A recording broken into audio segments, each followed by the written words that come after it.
后来乡亲啊，你有去注这个流行感冒的预防社未？疾管署顶礼拜来宣布，50岁到64岁无高风险慢性病的大人，暂时袂当注公费的流感的预防社，所以有一寡民众只好是改选自费。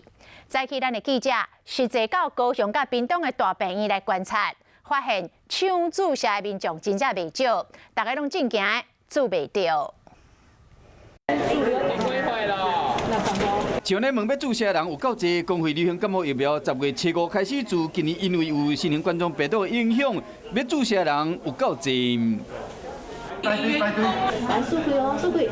到10月17日为止，已经有325万人注过啊。为着好高风险的对象会使先注射，疾管署嘛伫隔一天宣布讲，无高风险慢性病50岁到64岁的人暂时莫注。伫高雄高一透早出现真侪。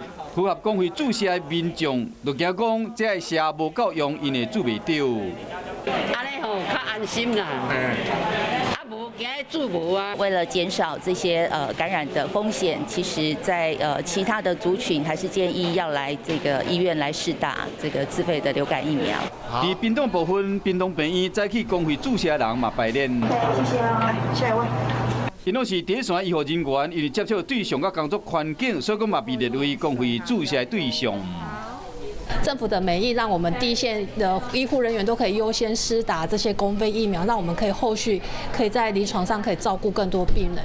今年自费的预防针嘛真抢市，不过每一个诊所的数量侪少无共款，公费的针嘛有限，就出现讲有人到诊所讲要注，验过无通注的情形。提醒乡亲，无论是公费还是自费的针，先用电话注文一个，安尼较袂白走一转。